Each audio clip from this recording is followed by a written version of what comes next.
हे WhatsApp guys, welcome back once again. दोस्तों, आज की कहानी जो एक्सप्लेन करने जा रहे हैं वो कुछ हट कर है। होपफुली कि आपको पसंद आएगी। तो चलिए शुरू करते हैं।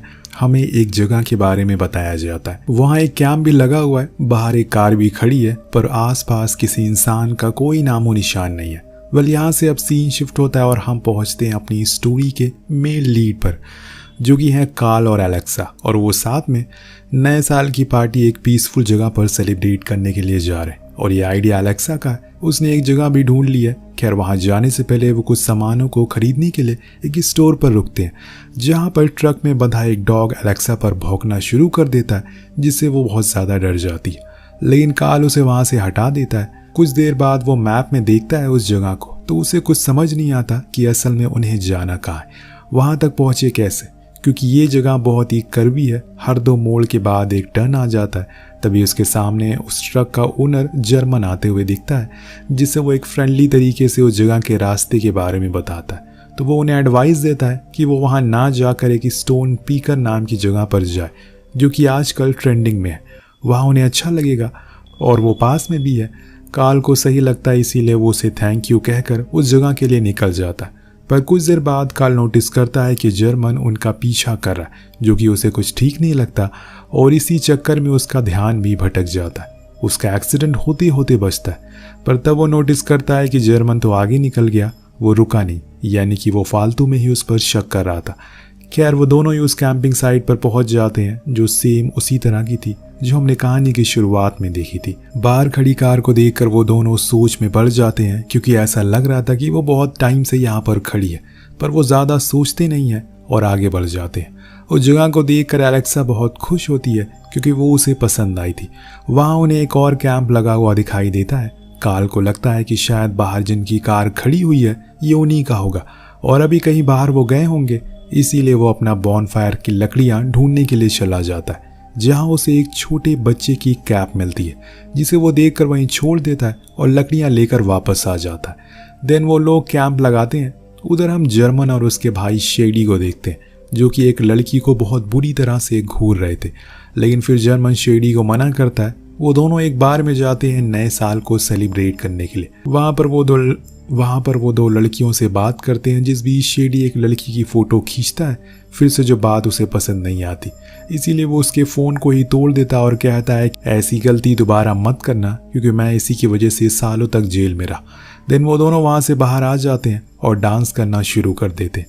देखते ही देखते नया साल भी आ जाता है।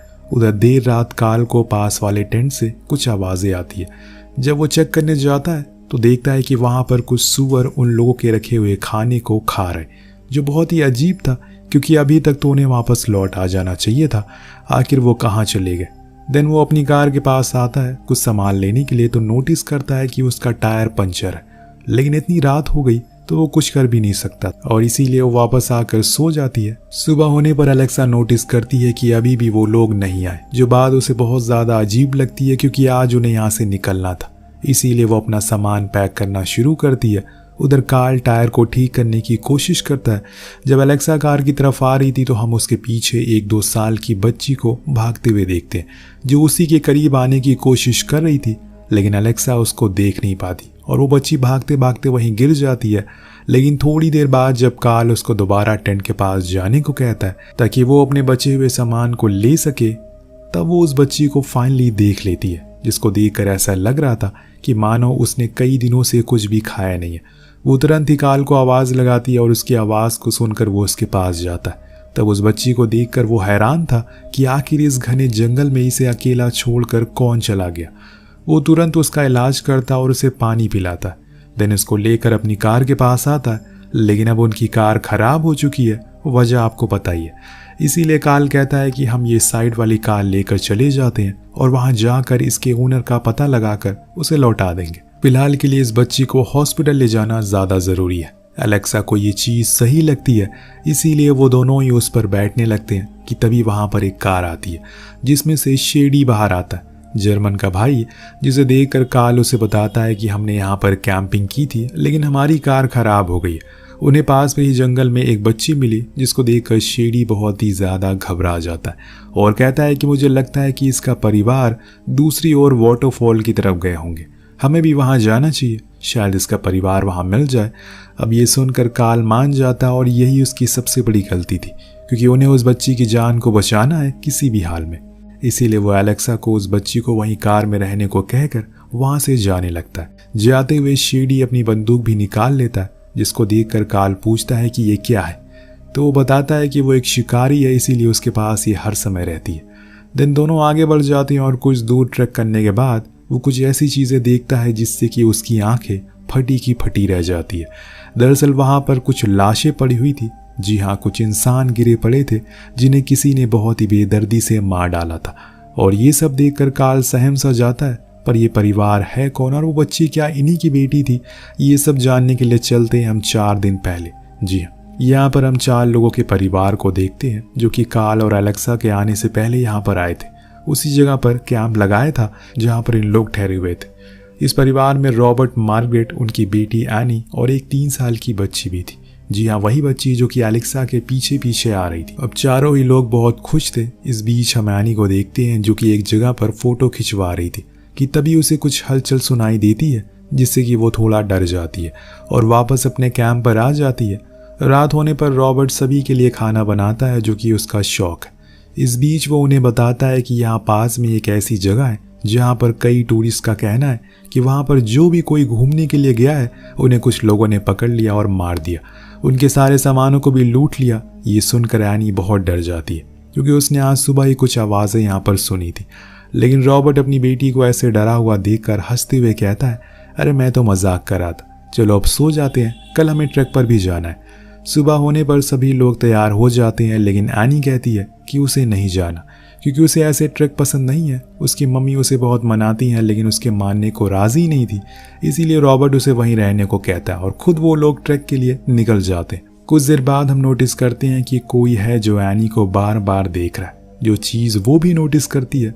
इसीलिए खुद की सेफ्टी के लिए वो जाकर कार में सो जाती है।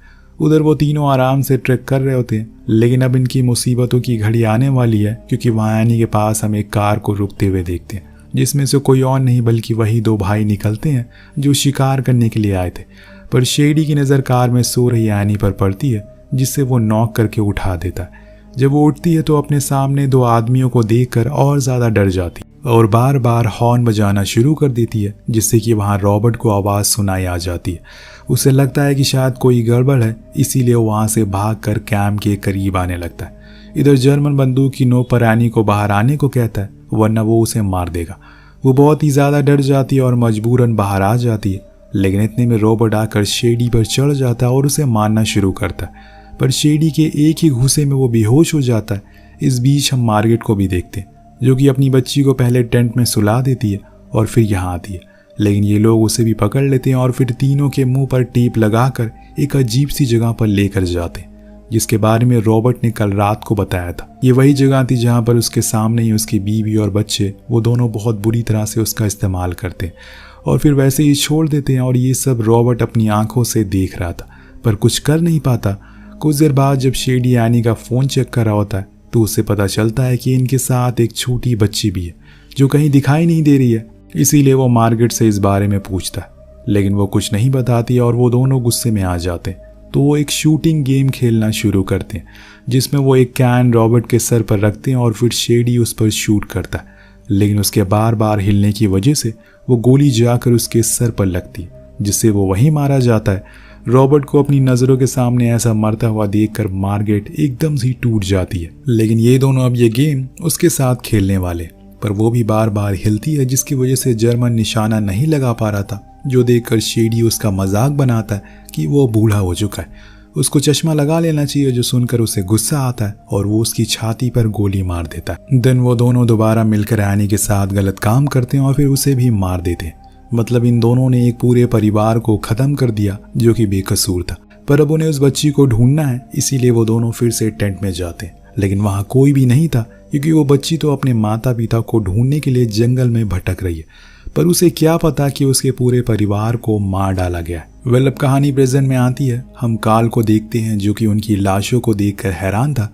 तभी शेडी नोटिस करता है कि यहाँ पर मार्गरेट नहीं है, यानी कि वो भी जिंदा है। इसीलिए वो उसे ढूंढने लगता है। कुछ ही दूरी पर उसे वो दिख जाती है, जिसके बाद वो उसे पूरी तरह से ख़त्म कर देता है। जो देखकर कार्ल भी समझ जाता है कि इसी ने इस पूरे परिवार को मारा है। इसीलिए वो उससे कहता है कि अब तुम हमें भी मार डालोगे। तो शेडी कहता है कि हाँ बिल्कुल, लेकिन इतनी आसानी से नहीं। पहले हम लोग तुम्हारी गर्लफ्रेंड के साथ मज़े करेंगे, उसके बाद तुम दोनों को तड़पाएंगे और फिर मार कर ऐसे ही यहीं पर छोड़ देंगे। ये सुनकर कार्ल को गुस्सा आ जाता है तो उसे धक्का देकर वहाँ से भागने लगता है, जिस चक्कर में शायद एक गोली भी चल जाती है और इसीलिए वहाँ कार में बैठी एलेक्सा को कुछ अजीब सा लगता है। इस बीच उसके पास जर्मन गुस्से में आता है क्योंकि उसे पता है कि शेडी कुछ बहुत गलत करने वाला है, जिससे वो फिर से कहीं जेल में ना चला जाए। इसीलिए वो एलेक्सा को बाहर आने को कहता है, लेकिन वो नहीं आती। तो वो उसके कार के मिरर को तोड़ देता है, पर एलेक्सा मार्गरेट की तरह नहीं है, वो बहुत ही चालाक थी। इसीलिए वो एक चाकू से उसके हाथ पर वार करके वहां से भाग जाती है। पर जर्मन भी कम चालाक नहीं था, वो अपने कुत्ते को उसके पीछे छोड़ देता और खुद भी बंदूक लेकर जंगल में घुस जाता है। उधर शेडी कार्ल के पीछे अंधाधुंध गोलियां बरसाना शुरू करता है और इधर जर्मन के डॉग का ध्यान एक खरगोश अपनी ओर आकर्षित करता है, जिस चक्कर में एलेक्सा उसे पीछा छुड़ाने में कामयाब हो जाती है। पर यहाँ शेडी गलती से जर्मन को कार्ल समझ लेता और उसे ही गोली मार देता है, जिससे वो वहीं गिर जाता और अपनी ऐसी हरकत को देखकर उसे खुद पर बहुत ज़्यादा गुस्सा आता है। इतने में वहाँ पर एलेक्सा उस बच्ची के साथ आती है, जिसको शेडी अपनी बंदूक की नोक पर रख लेता है और अपने साथ चलने को कहता है। और ये सब दूर छुपा हुआ कार्ल देख रहा था, लेकिन वो अभी बाहर नहीं आएगा, उसे सही मौके का इंतजार है, ज़रूर वो कोई गलती करेगा। अब जर्मन अपने भाई से कहता है कि उसे वो मार दे क्योंकि वो बहुत ज़्यादा दर्द में है, लेकिन वो ऐसा नहीं कर पाता। पर जर्मन के बार बार कहने पर वो उसे आसान मौत दे देता है और वो ऐसी ही मौत डिजर्व करता है। देन वो एलेक्सा को लेकर वहीं जाता है जहाँ इन्होंने एनी के साथ गलत काम किया था। वहाँ जाकर वो उसे बांध देता है और फिर न जाने उसके मन में क्या आता है, उसके इरादे बदल जाते हैं। वो एलेक्सा को लेकर अपने साथ कार में कहीं जाने लगता है, जिसको ले जाते हुए कार्ल भी देख लेता। इसीलिए वो जर्मन की लाश के पास आता और उसकी कार की चाबियों को लेकर उसके पीछे पीछे जाने लगता। लेकिन इस बीच वो बच्ची भी वहीं रह जाती है जंगल में। उधर कार्ल कार को लेकर पास वाले रेंजर के पास जाता और उन्हें सब कुछ बता देता है। इधर एलेक्सा शेडी के साथ हाथापाई करना शुरू करती है, जिस चक्कर में उनका बैलेंस बिगड़ जाता है और कार जाकर पेड़ से टकरा जाती है। जब कुछ देर बाद एलेक्सा की आंख खुलती है तो वो देखती है कि उसके हाथ स्टीयरिंग से बंधे हुए हैं और शेडी वहां से गायब है।